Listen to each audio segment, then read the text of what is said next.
T'as une minute? Et si je te disais que le plus grand frein au développement de l'Afrique n'est pas seulement le colonialisme, ni le FMI, ni même le franc CFA, mais un ennemi intérieur, la corruption. Chaque année, l'Afrique perd des dizaines de milliards de dollars à cause de la corruption. Des marchés publics surfacturés, des projets jamais terminés, des fonds d'aide qui disparaissent, des détournements dans les ministères. Regarde les routes. Combien de chantiers sont lancés avec tambour et caméra, puis abandonnés après quelques mois? Regarde les hôpitaux. Combien de budgets votés finissent dans les poches de quelques individus au lieu d'acheter des médicaments ou du matériel? La corruption ne touche pas que les gros bonnets. Elle est partout.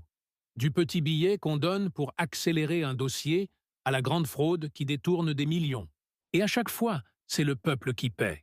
Quand l'argent est volé, les écoles ne se construisent pas. Les routes restent des pistes, les jeunes restent au chômage et les investisseurs hésitent à venir. On nous dira « mais la corruption existe partout ». C'est vrai, mais dans les pays où elle est punie, les corrompus finissent en prison.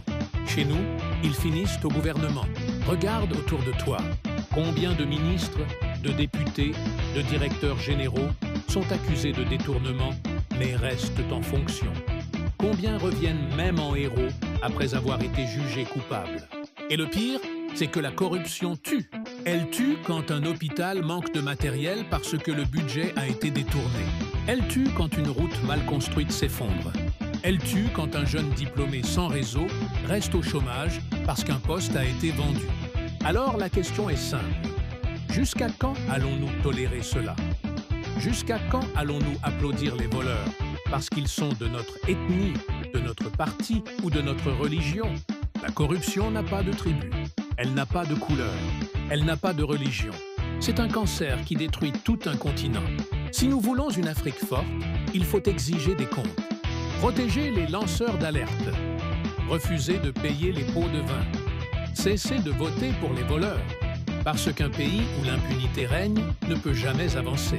Et un peuple qui ferme les yeux sur les voleurs de ses richesses est complice de sa propre pauvreté.